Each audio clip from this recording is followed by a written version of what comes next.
టాలీవుడ్ ని షేక్ చేస్తున్న drugs case దర్యాప్తు స్పీడ్ పెరుగుతుందా? సెలబ్రిటీలను వదిలే ప్రసక్తే లేదా?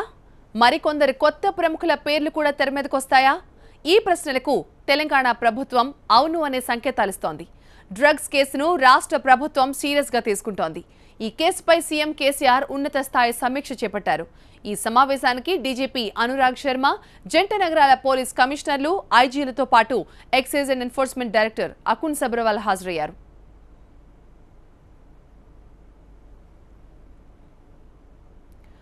కేసు దర్యాప్తు తీరుతెన్నులను, పురోగతిని, ఇతర అంశాలను సీఎం కేసీఆర్ కి పోలీస్ ఉన్నతాధికారులు వివరిస్తున్నట్లుగా సమాచారం.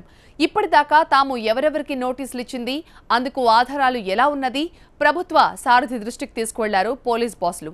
మరోవైపు కెల్విన్, ఖడూస్, వాహిద్లను కూడా రెండో రోజున విచారిస్తున్నారు. ఈ నిందితుల నుంచి ఇప్పటికీ కీలక సమాచారం రాబట్టినట్లు తెలుస్తోంది. ఈ సాయంత్రం వరకు వీరిని విచారించి తర్వాత ఆ అంశాలన్నింటినీ క్రోడీకరించే టాలీవుడ్ ప్రముఖుల రెండో జాబితాను విడుదల చేయాలని కూడా భావిస్తున్నట్లు ప్రచారం జరుగుతోంది. ఇప్పటికే 12 మంది సినీ తారలకు నోటీసులు జారీ చేయగా మరికొంతమందికి నోటీసులు పంపేందుకు జాబితా సిద్ధం చేస్తున్నారు. డ్రగ్స్ కేసులో నోటీసులు అందుకున్న సినీ తారల చుట్టూ ఉచ్చు బిగుస్తోంది. నోటీసులు జారీ చేసిన సినీ తారలకు సంబంధించి పక్కా ఆధారాలు సేకరించారు ఎక్సైజ్ ఎన్ఫోర్స్మెంట్ అధికారులు. అర్ధరాత్రి వరకు కెల్విన్ ను విచారించి ఆధారాలను సేకరించారు సిట్ అధికారులు. నోటీసులు ఇచ్చిన 12 మంది డ్రగ్స్ వాడినట్టు పక్కా ఆధారాలు ఉన్నాయంటున్నారు. డ్రగ్స్ కోసం ఎవరు ఎప్పుడు ఎక్కడ కలిశారో పక్కా ఆధారాలను సేకరించారు పోలీసులు. ఎవరు డ్రగ్స్ తెచ్చి ఎవరికిచ్చారో కూడా తమ దగ్గర ఆధారాలు ఉన్నాయంటున్నారు. మరోవైపు కెల్విన్ విచారణ పూర్తయ్యాక మరికొందరు సినీ తారల పేర్లు బయటకొచ్చే అవకాశం ఉన్నట్టు తెలుస్తోంది. మత్తు పదార్థాలకు టాలీవుడ్లోని పలువురు ప్రముఖులు అలవాటు పడిన వ్యవహారం ప్రకంపనలు రేపుతోంది. ఇది హై ప్రొఫైల్ కేసు అయినందున పకడ్బందీగా వ్యవహరించాలని ఇటు పోలీస్ యంత్రాంగం, అటు రాష్ట్ర ప్రభుత్వం ఆలోచనగా ఉన్నట్లు తెలుస్తోంది. ఈ కేసును డీల్ చేసే సందర్భంలో పోలీసులపై ఎలాంటి ఒత్తిడి ఉండకుండా ప్రభుత్వం నుంచి మద్దతు ఉండే అవకాశం ఉన్నట్లు చెబుతున్నారు. సీఎం కేసీఆర్తో సమావేశం తర్వాత ఎక్సైజ్ విభాగం ఈ కేసులో మరింత దూకుడు పెంచే అవకాశం ఉన్నట్లు ఊహాగానాలొస్తున్నాయి.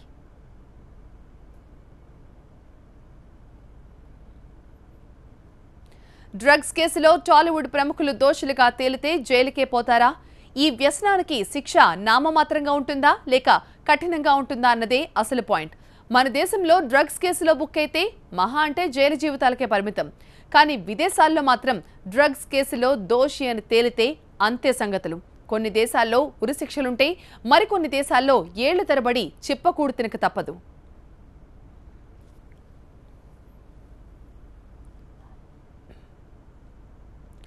మత్తు పదార్థాలను విక్రయిస్తే మలేషియాలో ఉరిశిక్ష పడుతుంది. అంటే కెల్విన్ లాంటి వాళ్లు ఆ దేశంలో ఉరికొయ్య ఎక్కడం ఖాయం. డ్రగ్స్ అమ్మేవారితో పాటు కొనేవారికి, వాడేవారికి కూడా శిక్షలు కఠినంగా ఉంటాయి. విదేశీయులను కూడా వదిలిపెట్టే ప్రసక్తే ఉండదు. మలేషియాలో డ్రగ్స్ ఉంటే చాలు జరిమానాలు, జైలు శిక్షలు తీవ్రంగా ఉంటాయి. ఒకవేళ విదేశీయుల దగ్గర డ్రగ్స్ ఉన్నా శిక్షలతో పాటు వారిని తమ సొంత దేశానికి పంపించేస్తారు. మాదక ద్రవ్యాల విషయంలో చైనా కూడా కఠినంగా వ్యవహరిస్తోంది. డ్రగ్స్ వాడిన వారిని అక్కడ ప్రభుత్వం నిర్వహించే డ్రగ్స్ రిహాబిలిటేషన్ సెంటర్లో చేర్పిస్తారు. ఇక తీవ్రమైన డ్రగ్స్ నేరాలకు పాల్పడిన వారికి ఉరిశిక్ష విధిస్తారు.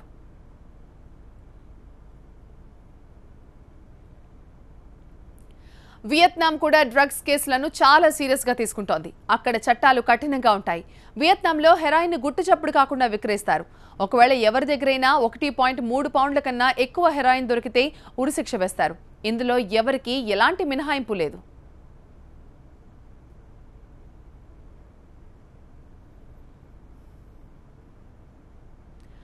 క్రిమినల్ కేసులకు సంబంధించి ఇరాన్లో చాలా కఠినమైన శిక్షలుంటాయి.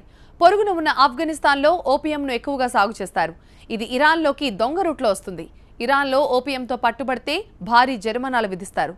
పెద్ద ఎత్తున వీటి రవాణా చేస్తున్నట్లు నిర్ధారణ అయితే ఉరిశిక్ష అమలు చేస్తారు.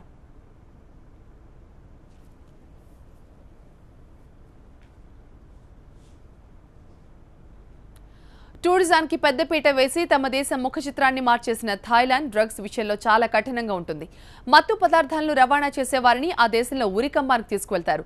ఇక డ్రగ్స్ కి బానిసలైన వారు మాత్రం విధిగా రిహాబిలిటేషన్ సెంటర్లో జాయిన్ కావాల్సిందే. డ్రగ్స్ కి బానిసలైన వారిని దుబాయ్ ఉపేక్షించదు. డ్రగ్స్ నేరాలకు పాల్పడితే దుబాయ్లో 4 ఏళ్ల జైలు శిక్ష విధిస్తారు. ఒకవేళ విదేశీయులే ఈ నేరాలు చేస్తే వారికి జైలు శిక్ష విధించి స్వదేశాలకు పంపించేస్తారు. డ్రగ్స్ పరీక్షలకు నిరాకరించినా సరే దుబాయ్లో జైలు శిక్ష ఖాయం. దుబాయ్లోనే కాదు, సౌదీ అరేబియాలో కూడా డ్రగ్స్ పై రాజీ లేని పోరాటం చేస్తోంది. సౌదీలో డ్రగ్స్ అమ్మితే చాలు ఉరిశిక్ష పడుతుంది. అసలు సౌదీలో ఆల్కహాల్ తాగడమే చట్టవిరుద్ధం. అలాంటప్పుడు డ్రగ్స్ నేరాలకు ఉరిశిక్ష శరణ్యం. ఆల్కహాల్ వాడినా, డ్రగ్స్ కి బానిసలైనా సౌదీలో బహిరంగ శిక్షలుంటాయి. భారీ జరిమానాలు, జైలు శిక్షలు తప్పవు. కొన్ని తీవ్రమైన నేరాల్లోనైతే డ్రగ్స్ వాడిన వారు ఉరికొయ్యల దాకా వెళ్లాల్సిందే.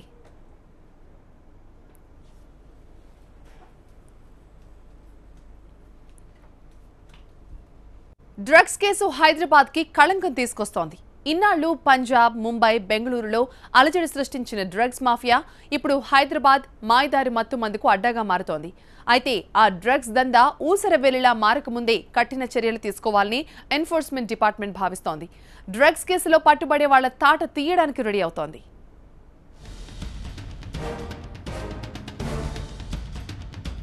హైదరాబాద్ను డ్రగ్స్ భూతం పీడిస్తోంది. స్కూల్ పిల్లల నుంచి మొదలుపెట్టి సెలబ్రిటీల వరకు ఈ డ్రగ్స్ మత్తులో జోగుతున్నారని తెలిసినప్పటి నుంచి సొసైటీ మొత్తం ఉలికి పడుతోంది. హైదరాబాద్లో డ్రగ్స్ మాఫియా మర్రి చెట్టు ఊడల్లా విస్తరిస్తోందని గ్రహించిన ఎక్సైజ్ ఎన్ఫోర్స్మెంట్ విభాగం కొరడా ఝులిపించింది. ఇప్పటి వరకు హైదరాబాద్లో అడపాదడపా డ్రగ్స్ కేసులు బయటపడుతున్నప్పటికీ ఈ మధ్య వెలుగులోకొస్తున్న వరుస కేసులు సర్కార్ వెన్నులో వణుకు పుట్టిస్తున్నాయి. సిటీలో మాస్టర్ డ్రగ్ పెడ్లర్గా భావిస్తున్న కెల్విన్ అరెస్టుతో హైదరాబాద్లో డ్రగ్ మాఫియా ఇంపాక్ట్ అర్థమైంది. కెల్విన్ కాల్ రికార్డులో టాలీవుడ్ ప్రముఖుల జాతకాలు ఉండడంతో ఎన్ఫోర్స్మెంట్ డిపార్ట్మెంట్ ఈ జాడ్యాన్ని మొగ్గలోనే తుంచేయాలని సీరియస్ యాక్షన్లోకి దిగింది. మొదటి దశలో 12 మంది టాలీవుడ్ ప్రముఖులకు నోటీసులు పంపించారు అధికారులు. Total drug case almost last Sunday నుంచి ఈ ఇన్వెస్టిగేషన్ స్టార్ట్ అయింది. ఇప్పటి వరకు 12 మందికి అరెస్ట్ చేయడం జరిగింది.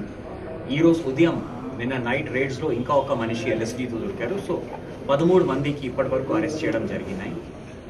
ఇప్పుడు నోటీసెస్ పంపడం కారణాలంటే ఏదైనా ఆధారాలు ఉండవచ్చు, లేకపోతే ఈ కేసు ఇన్వెస్టిగేషన్ కోసం వాళ్ళకి పిలవడం జరుగుతున్నది. డ్రగ్స్ దందాలో కీలక సూత్రధారి కెల్విన్ ను ఎన్ఫోర్స్మెంట్ అధికారులు విచారించినప్పుడు కళ్లు బయలు కమ్మే విషయాలు బయటపెట్టాడు. దీంతో అతని కాల్ డేటాపై పోలీసులు దృష్టి సారించారు. కెల్విన్ మొబైల్లో మొత్తం 1246 నెంబర్లు ఫీడ్ చేసుండగా కాల్ డేటాలో అనుమానాస్పదంగా ఉన్న 48 నెంబర్లను విశ్లేషించారు. దీంతో టాలీవుడ్ లో కొందరి డొంక కదిలింది. కెల్విన్ తో ఫోన్, చాటింగ్ ద్వారా సంభాషణలు జరిపిన 12 మంది టాలీవుడ్ ప్రముఖులను ఎక్సైజ్ శాఖ గుర్తించింది. వాళ్లందరికీ నోటీసులు పంపిస్తున్నారు. నోటీసులు అందుకున్న వారు ఈ నెల 19 నుంచి 27 వరకు సిట్ ఎదుట విచారణకు హాజరు కావాలని ఆదేశించారు excise enforcement director Akun Sabharwal. ఒకవేళ వారు స్పందించకపోతే అరెస్ట్ చేసేందుకు రంగం సిద్ధం చేస్తున్నారు.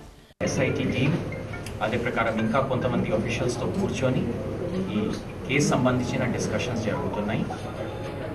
చాలా మంది నోటీసెస్ రిసీవ్ చేశారు, అక్నాలెడ్జ్మెంట్స్ కూడా వచ్చినాయి, ఇంకా కొంతమందికి వస్తాయి.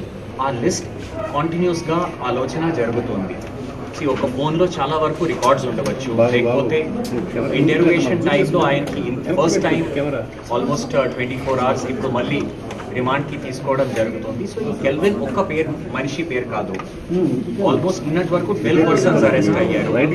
దాంట్లో 10 మంది ఎల్ఎస్డి ముఠా సంబంధించిన, 2 కొకైన్ సంబంధించిన వాడు ఉన్నారు. డ్రగ్ కేసు ప్రభుత్వానికి ప్రతిష్టాత్మకంగా మారింది. టాలీవుడ్ ప్రముఖుల పేర్లు డ్రగ్ రాకెట్ తో ముడిపడి ఉండడంతో ఈ కేసు మరింత సంచలనాత్మకంగా సెన్సిటివ్ గా మారింది. డ్రగ్ కేసులో పక్షపాతంగా వ్యవహరిస్తున్నారని ఆరోపణలొచ్చాయి. టాలీవుడ్ పెద్ద చేపలను వదిలేసి కొద్ది మందికి మాత్రమే నోటీసులొచ్చాయి. దీంతో ఈ డ్రగ్ కేసులో ఎవరిని ఉపేక్షించొద్దని, అందరి పేర్లు బయటపెట్టాలని ముఖ్యమంత్రి కేసీఆర్ ఆదేశించారు. వ్యక్తిగత కారణాలతో సెలవుపై వెళ్లాలనుకున్న ఎన్ఫోర్స్మెంట్ డైరెక్టర్ సెలవు రద్దు చేసుకుని ఈ డ్రగ్ కేసుపై పూర్తి ఫోకస్ పెట్టారు. మరింత సమాచారం కోసం మాస్టర్ డ్రగ్ ప్లేడర్ కెల్విన్ ను పూర్తి స్థాయిలో విచారిస్తున్నారు. కెల్విన్ అందించిన వివరాల ప్రకారం 40 మంది కీలక డ్రగ్ కన్స్యూమర్లను ఐడెంటిఫై చేశారు. భాగ్యనగరానికి ఉడత హైదరాబాద్ గా పేరొచ్చే ప్రమాదం ఉందని భావిస్తున్న ఎన్ఫోర్స్మెంట్ డిపార్ట్మెంట్ మొగ్గలోనే ఈ మాఫియాని సమూలంగా పెకిలించి వేయాలనుకుంటోంది. ఇప్పటి వరకు 12 మందికి నోటీసులు ఇచ్చారు. మరో 28 మందికి ఏ క్షణంలోనైనా నోటీసులు వెళ్లే అవకాశం ఉంది. అయితే నోటీసులు ఇచ్చినంత మాత్రాన డ్రగ్స్ కేసులు రుజువవుతాయా? కాల్ లిస్ట్ లో ఉన్న వాళ్ళంతా దోషులేనా? డ్రగ్స్ తీసుకుంటున్నట్లు, వాడుతున్నట్లు ఎలా నిరూపిస్తారు? డ్రగ్స్ కేసులో ప్రధానంగా తలెత్తుతోన్న ప్రశ్నలివి. హైదరాబాద్ ను వరల్డ్ క్లాస్ సిటీగా మార్చాలని భావిస్తున్న గవర్నమెంట్ కు డ్రగ్స్ కేసు పెద్ద కుదిపే. స్కూల్ పిల్లలతో మొదలైన ఈ కేసు టాలీవుడ్ ప్రముఖుల వరకు పాకిపోవడంతో ఈ డ్రగ్స్ రాకెట్ అంతు చూడాలని డిసైడ్ అయిన ఎన్ఫోర్స్మెంట్ డిపార్ట్మెంట్ 12 మంది టాలీవుడ్ ప్రముఖులకు నోటీసులు పంపించింది. Top hero Ravi Teja, famous director Puri Jagannadh, హీరోలు తరుణ్, నవదీప్, తనిష్, క్యారెక్టర్ ఆర్టిస్టులు Subbaraju, Nandu, art director Chinna, item song specialist Mumaith Khan పేర్లు లీక్ అయ్యాయి. ఇంతమంది పేర్లు ఒకేసారి బయటకు రావడం పెద్ద సంచలనమైంది. నోటీసులు అందుకున్న వాళ్ళు, పేర్లు బయటకొచ్చిన వాళ్ళు తాము చాలా అమాయకులు అంటున్నారు. పర్సనల్గా నేను చాలా బాధపడుతున్న విషయం, it's a very bad thing అండి. అంటే ఎవడో కొన్నాడు, ఎవడో వాడాడు, వాడి నాశనం అయిపోతే అది కొంతవరకు మనకేం నష్టం లేదు దానివల్ల. అంటే ఇప్పుడు ఆ పర్టికులర్ దానికి ఏం లింక్ ఉంది, దానికి నేను ఆన్సర్ ఇవ్వాలి, అక్కడ వరకేనండి. సో అంతవరకు ఐఎమ్ క్లియర్, బికాజ్ నేను ఎప్పుడు ఏమి కొనడం, అమ్మడం, లేదంటే కన్జ్యూమ్ చేయడం లాంటివి ఎప్పుడు చేయలేదు కాబట్టి I'm clear so about that. So అంతవరకు నేను ఒక రెస్పాన్సిబుల్ సిటిజన్గా పోలీసు వాళ్ళకి కోఆపరేట్ చేస్తాను. నాకు ఎక్సైజ్ సిట్ నుంచి నోటీస్ రావడం జరిగింది. అండ్ ఫస్ట్ డౌట్ నాకు అసలు ఎందుకు పంపించారో నాకు అర్థం కాలేదు. అలా ఎందుకు అతను కెవిన్ అన్న అతను లిస్టులో మా పేర్లు ఎందుకు ఉన్నాయి, ఎందుకు సిట్ వాళ్ళు మమ్మల్ని మాకు నోటీసులు పంపించారు, నాకు నిజంగా అబ్సల్యూట్లీ నో ఐడియా. నాకు ఎటువంటి నోటీసులు రాలేదు. అన్నెసెసరీ రూమర్స్ వచ్చాయి కాబట్టి డైరెక్ట్గా ఒకసారి పోలీసులని నేనే ఆశ్రయించి, సార్ ఇట్లా మీరు ఏం చెప్పకుండా నాకు నోటీస్ పంపించకుండా నా పేరు వస్తుంది, నా కెరీర్కి బ్యాడ్ అవుతుంది, నా ఫ్యామిలీకి ఎఫెక్ట్ అవుతుందని నేను అందరికీ ఒకటేసారి కనుక పోలీసుల దగ్గర నుంచి వస్తే కనుక తెలుస్తుంది. నా మీద ఎటువంటి ఉన్న రూమర్స్ అన్ని రాంగ్ అని ప్రూవ్ చేసుకోవడానికి డైరెక్ట్గా నేనే వచ్చాను. లేదు, జరిగుంటే నేను మీకు చెప్పేసాను కదండి ఇప్పుడే. That's why I'm telling you. Nothing no intimation came, no మీరు అన్నట్టు ఏదో నోటీసులు వస్తున్నాయని అవి ఏమీ రాలేదు. అవి నథింగ్ అండి. వచ్చినా I'll go and I'll talk to them, that's not a problem. But one thing I'm telling you, please facts తెలుసుకోకుండా ఇలా చేయకండి. ఎందుకంటే ఇప్పుడు నేను ఇక్కడికి వచ్చాను, నాకు వచ్చిన తర్వాత అమ్మ ఫోన్ చేస్తాను. వాళ్ళ ఎమోషనల్ లెవెల్స్ అర్థం చేసుకోండి మీరు. First thing, that's all I'm talking about. Hyderabad లో డ్రగ్స్ సప్లై చేస్తున్న అనేక మంది కింగ్ పిన్స్ లో కెల్విన్ ఒకరు. ఆ కెల్విన్ కాల్ రికార్డును అనలైజ్ చేసిన తర్వాత 40 మందిని ఐడెంటిఫై చేశారు ఎన్ఫోర్స్మెంట్ అధికారులు. అయితే మొదటి విడతగా బయటకొచ్చిన 12 మంది లిస్టులో అనేక మంది అమాయకులు ఉన్నారని ఇండస్ట్రీ ప్రముఖులు అంటున్నారు. లిస్ట్ కూడా కరెక్ట్గా లేదు, ఎందుకంటే చాలామందికి అసలు నోటీసులే రాలేదు. ఈ నోటీసులు కూడా ఏంటంటే మీరు సుబ్బరాజు 21వ తారీఖున రామ్మా, పలానా వ్యక్తి 21వ తారీఖు 20 రా ఇలా అని చెప్పారు. అంతేగాని వాళ్ళని ఏదో ఎలాగానే జైల్లో పెట్టేస్తామనో లేదా టార్చర్ చూపిస్తామని అన్నది ఏం కాదు. వాళ్ళు తప్పు చేయలేదు అని నేను ప్రెసిడెంట్గా నేను నమ్ముతున్నాను. వాళ్ళు తప్పు చేయలేదు అన్నది చేసి ఉండకూడదని కూడా నమ్ముతున్నాను. క్లీన్ చిట్తో బయటకు వస్తే గర్వంగా తలెత్తుకుని తిరుగుతాం. ఒకళ్ళిద్దరు ఏమన్నా కొంచెం ఏదైనా డౌట్ లాంటిది ఏమన్నా వాళ్ళు పోలీస్ డిపార్ట్మెంట్ నుంచి వస్తే కనుక వాళ్ళకి కౌన్సిలింగ్ ఉంటుంది. యువ నటులు ఇప్పుడు నందు ఇట్లాంటి వాళ్ళంతా కూడా నేను బ్లడ్ టెస్ట్ చేస్తానండి, నేను సిట్ ఆఫీస్కి వెళ్ళానండి, నేనుగా వెళ్ళిపోయారు, భయపడిపోయి ఆందోళన, ఫ్యామిలీస్ వణికిపోతున్నాయి. ఇది సినిమా ఇండస్ట్రీ చాలా ఒక అద్దాల మేడ లాంటిది. దీంట్లో ఒక నటుడు పైకి రావాలంటే ఒక 10 కోట్ల మంది ఆంధ్ర ప్రజల్లో 100 మంది కంటే ఎప్పుడు సక్సెస్ఫుల్గా ఉండరు. కాబట్టి దీనివల్ల చాలా కెరియర్లు నాశనం అయ్యే అవకాశం ఉంది, ఫ్యామిలీలు నాశనం అయ్యే అవకాశం ఉంది. డ్రగ్స్ కేసులో నోటీసులు తీసుకున్న వాళ్లు తాము అమాయకులు అంటున్నారు. ఇటు ఇండస్ట్రీకి ప్రాతినిధ్యం వహిస్తున్న వాళ్లు డ్రగ్ రాకెట్లో తమ వాళ్ల పాత్ర పెద్దగా ఉండదంటున్నారు. ఇప్పుడు ఈ కేసులో పాత్రదారులను సాక్ష్యాలతో నిరూపించే బాధ్యత ఎన్ఫోర్స్మెంట్ అధికారులది. ఈ కేసును తీవ్రంగా పరిగణిస్తున్న excise and enforcement director Akun Sabharwal 3 రాష్ట్రాలకు చెందిన నార్కోటిక్స్ అధికారులతో చర్చలు జరిపారు. హైదరాబాద్ డ్రగ్స్ కేసులో చాలా మంది ఇన్వాల్వ్ అయ్యున్నారని చెప్తున్నారు narcotic control bureau south director SK Sinha. तो 10 साल या उससे ज़्यादा का रिगोरस ఇంప్రిజన్మెంట్. ఎక్కువ మొత్తంలో డ్రగ్స్ సరఫరా చేసే వారికి 10 ఏళ్ల కఠిన శిక్ష పడుతుంది. జరిమానా భారీ మొత్తంలో ఉంటుంది. ఈ విషయంలో చట్టాలు చాలా కఠినంగా ఉన్నాయి. డ్రగ్స్ వాడకాన్ని పూర్తిగా తగ్గించడానికి అవగాహన కల్పిస్తాం. సోషల్ మీడియా ద్వారా అవగాహన తెస్తాం. చాలా ప్రాంతాల నుంచి డ్రగ్స్ ఇక్కడికి వస్తున్నాయి. ఒక్కోసారి బయట దేశాల నుంచి కూడా వస్తున్నాయి. లోకల్గా గంజాయి సరఫరా అవుతోంది. कुछ ड्रग बाहर से भी आते हैं, कुछ ड्रग इधर में भी होते हैं. హైదరాబాద్ డ్రగ్స్ కేసు చాలా పెద్ద రేంజ్కి చేరిపోయింది. వరుస నోటీసులు వెళ్తున్నాయి. అయితే నోటీసులు అందుకొని విచారణకు హాజరయ్యే వాళ్లను నిందితులుగా ఎలా నిరూపిస్తారు అన్నదే పెద్ద ప్రశ్న. విచారణ సందర్భంగా ఆరోపణలు ఎదుర్కొంటున్న వాళ్లకు ఒక క్వశ్చనర్ ఇస్తారు. ఆ జాబితాలోని ప్రశ్నలకు సమాధానాలు రాబడుతూ సాక్ష్యాలను రాబడతారు. కాల్ డేటా ఆధారంగా డ్రగ్ ఫ్లేడర్లతో సంబంధాలను బయటపెట్టే ప్రయత్నం చేస్తారు ఎన్ఫోర్స్మెంట్ అధికారులు. అయితే డ్రగ్స్ వాడుతున్నట్లు ఎలా రుజువు చేస్తారన్నదే ప్రధానమైన ప్రశ్న. డ్రగ్స్ కేసులో ఆరోపణలు ఎదుర్కొంటున్న వాళ్లను ఈ నెల 19 నుంచి 27 వరకు విచారించనున్నారు. వాళ్ల ముందుంచే క్వశ్చనీర్లో టు ద పాయింట్ ప్రశ్నలుంటాయి. డ్రగ్ రాకెట్ నడుపుతున్న నిందితుల కాల్ లిస్టులో మీ నెంబర్ ఎందుకుంది? నిందితులకు మీరు ఎందుకు ఫోన్ చేశారు? పార్టీలకు వెళ్లినప్పుడు డ్రగ్ సప్లయర్లను ఎందుకు కలిశారు? మీ అసిస్టెంట్లు నిందితులను ఎందుకు కలిశారు? ఇలాంటి ప్రశ్నలతో ఆధారాలు రాబడతారు. ఒకవేళ డ్రగ్స్ వాడుతున్నట్లు ప్రాథమిక ఆధారాలు లభిస్తే ఆరోపణలు ఎదుర్కొంటున్న వాళ్లకు రక్త పరీక్షలు జరిపే అవకాశం ఉంది. డ్రగ్స్ తీసుకుంటున్న వాళ్లకు 3 నెలలలోపు బ్లడ్ టెస్ట్ చేస్తే డ్రగ్స్ హ్యాబిట్ బయటపడుతుందని నిపుణులు అంటున్నారు. ఇదే కాకుండా ఇతర సైంటిఫిక్ మార్గాల ద్వారా కూడా డ్రగ్స్ కేసును ఛేదించే పనిలో ఉన్నారు ఎన్ఫోర్స్మెంట్ అధికారులు. డ్రగ్స్ కేసులో బుక్ అయితే ఏం జరుగుతుంది? ముందు డ్రగ్స్ వాడినందుకు ఆరోగ్యం సర్వనాశనమైపోతుంది, కెరియర్ ఖల్లాసవుతుంది. ఇక చట్ట ప్రకారం తీవ్రమైన శిక్షలు అనుభవించాలి. డ్రగ్స్ ఉచ్చులో చిక్కుకున్న టాలీవుడ్ ప్రముఖులు ఈ కేసుల నుంచి బయటపడతారా లేదా జైలు శిక్ష అనుభవిస్తారా అనేది త్వరలోనే తేలిపోనుంది. గ్రాము దాటితే చాలు 10 ఏళ్ల శిక్ష ఖాయం.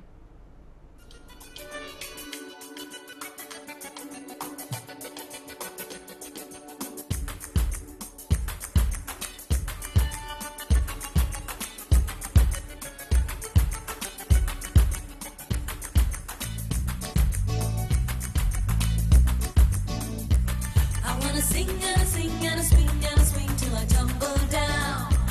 I wanna fly like a bird with the wind in my face, soaring above the ground. Dara chikola baku kalani, kutumchukunendade munnadi nee ninnallo munnallo.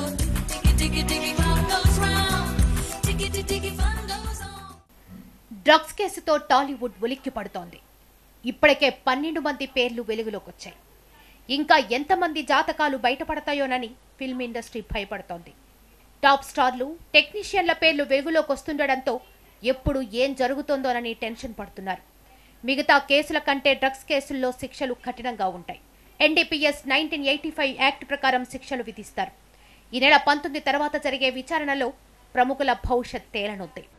NDPS act ప్రధానంగా చాలా very serious and stringent act. అంటే ఈ యొక్క చట్టంలో ఏంటంటే చాలా తీవ్రంగా punishments ఉన్నాయి. అలాగే ఎవరైతే ఈ నార్కోటిక్స్, సైకోట్రాఫిక్ సబ్స్టాన్సెస్ బిజినెస్ చేస్తారో, పర్టికులర్గా ఈ మత్తు మందుల రవాణా కానివ్వండి, అక్రమంగా సప్లై చేస్తారో వీళ్ళకి సంబంధించి కొన్ని శిక్షలు అనేటువంటి ప్రిస్క్రైబ్ చేయడం జరిగింది. ఈ NDPS యాక్ట్ అనేటువంటిది మిగతా పీనల్ చట్టాలు ఏదైతే ఉన్నాయో వాటికంటే కూడా భిన్నమైనటువంటి చట్టం. ఎందుకంటే ఈ యొక్క NDPS యాక్ట్ అనేటువంటిది ప్రధానంగా ఇది సమాజం మీద తీవ్రంగా ప్రభావం చూపిస్తుంది కాబట్టి సెక్షన్ 18 నుంచి 24 వరకు వివిధ సెక్షన్స్లో ఏ రకమైనటువంటి నేరాలు చేస్తే ఏ రకంగా శిక్షలు ఉండాలని చెప్పేసి శిక్షలు అనేటువంటిది ప్రిస్క్రైబ్ చేస్తారు. ముఖ్యంగా ఏంటంటే పర్సనల్ కన్జంప్షన్ చేసేటువంటి బాధితులకు మాత్రం స్లైటర్ పనిష్మెంట్ అనేటువంటిది ప్రిస్క్రైబ్ చేస్తారు. ఈ స్లైటర్ పనిష్మెంట్ అనేటువంటిది 1 year ఉంటుంది, అంటే వాళ్ళ విక్టిమ్స్ అయి ఉంటే. అలాగే అదే కాకుండా ఎవరైతే ఈ సైకోట్రోఫిక్ సబ్స్టాన్స్ కానివ్వండి, నార్కోటిక్స్ కానివ్వండి, వీళ్ళు ఎవరైతే రవాణా చేస్తారో, ముఖ్యంగా ఎవరైతే మ్యానుఫ్యాక్చర్ చేస్తారో వీళ్ళకి మాత్రం తీవ్రంగా చేశారు. డ్రగ్స్ కేసుల్ని సాధారణంగా 2 కేటగిరీల్లో ట్రీట్ చేస్తారు. తక్కువ మొత్తంలో వినియోగించే వాళ్ళను ఒక కేటగిరీలో, డ్రగ్స్ దందా చేసే వాళ్లను మరో కేటగిరీ కింద ట్రీట్ చేస్తారు. డ్రగ్స్ రకాలను బట్టి 0.002 గ్రాము నుంచి 2 గ్రాముల వరకు వినియోగాన్ని మొదటి కేటగిరీ కేసుగా ట్రీట్ చేస్తారు. ఈ కేటగిరీలో దోషులుగా తేలితే 6 నెలల నుంచి 10 ఏళ్ల వరకు శిక్ష విధించే అవకాశం ఉంది. అలాగే 10,000 రూపాయల నుంచి 2 లక్షల వరకు జరిమానా విధిస్తారు. చిన్న మొత్తంలో డ్రగ్స్ వినియోగించినా, ఇతరులకు సప్లై చేసినా శిక్ష ఒకేలా ఉంటుంది. అయితే ప్రస్తుతం టాలీవుడ్ ప్రముఖులను వెంటాడుతున్న LSD కేసు చాలా తీవ్రంగా ఉంది. 0.002 గ్రాము కంటే ఎక్కువ దొరికితే 10 ఏళ్ల శిక్ష పడుతుంది. ముఖ్యంగా NDPS యాక్ట్లో 2 రకాలైనటువంటి మాదక ద్రవ్యాలు గుర్తించారు. ఒకటి నార్కోటిక్స్ అంటేనేమో సాధారణంగా న్యాచురల్గా తయారు చేసేటువంటి ఈ నార్కోటిక్స్, ముఖ్యంగా ల్యాండ్ నుంచి, సాయిల్ నుంచి వచ్చేటువంటిది గంజా, తర్వాత ఓపియం, తర్వాత మత్తుమందు, నల్ల మందుకు సంబంధించినటువంటిది. తర్వాత ఇంకా ఏంటంటే ఒక 5 ఆల్కలాయిడ్స్ ఉన్నాయి, వాటికి సంబంధించి కూడా కొంత నల్లమందు వీటిని కూడా తయారు చేస్తారు. అది కాకుండా సైకోట్రోఫిక్ సబ్స్టాన్సెస్ అంటే కాంబినేషన్ ఆఫ్ కెమికల్స్తో తయారు చేసేటువంటి కొన్ని నార్కోటిక్స్, ముఖ్యంగా ఇవి సైకోట్రోఫిక్ సబ్స్టాన్సెస్, హెరాయిన్ కానివ్వండి, తర్వాత యాంఫటబైన్ కానివ్వండి, కొకైన్ కానివ్వండి, రకరకాలైనటువంటి మందు, జనరల్గా ఈ మత్తు మందును కూడా ఒక కేటగిరీ కింద విభజించారు. అయితే ఇక్కడ విషయం ఏంటంటే ముఖ్యంగా ఎవరైతే నేరస్తులు పూర్తిగా ఈ యొక్క వ్యాపారంలో ఉండి ఒక ఆర్గనైజ్డ్ గ్యాంగ్గా ఉండి మత్తు మందులు సప్లై చేస్తారో, ట్రాన్స్పోర్ట్ చేసి, మ్యానుఫ్యాక్చర్ చేసి, డిస్ట్రిబ్యూట్ చేస్తారో వాళ్ళకి తీవ్రమైనటువంటి శిక్షలు ఉన్నాయి. డ్రగ్స్ కేసులో గ్రాము దాటిన దగ్గర నుంచి కేసు తీవ్రత పెరుగుతూ ఉంటుంది. పెద్ద మొత్తంలో డ్రగ్స్ ను క్యారీ చేస్తే కమర్షియల్ కేటగిరీగా భావించి తీవ్రమైన శిక్ష విధిస్తారు. ఇప్పుడు హైదరాబాద్ను కుదిపేస్తున్న LSD 0.1 గ్రామ్ దొరికిన 10 ఏళ్ల శిక్ష విధించే అవకాశం ఉంది. కమర్షియల్ కేటగిరీలో కేసు బుక్ అయితే 10 సంవత్సరాల నుంచి 20 ఏళ్ల వరకు శిక్ష పడుతోంది. జరిమానా కూడా భారీ స్థాయిలో ఉంటుంది. ఒకవేళ పదే డ్రగ్స్ కేసులో బుక్ అయితే 1.5 రెట్ల శిక్ష విధిస్తారు. పరిధి దాటితే మరణశిక్ష విధించే అవకాశం కూడా ఉంది. డ్రగ్స్ కేసులో శిక్షలు ఇంత తీవ్రంగా ఉండడంతో ఎప్పుడు ఎవరి పేరు బయటకొస్తుందా అని టాలీవుడ్ మొత్తం ఉలిక్కి పడుతోంది.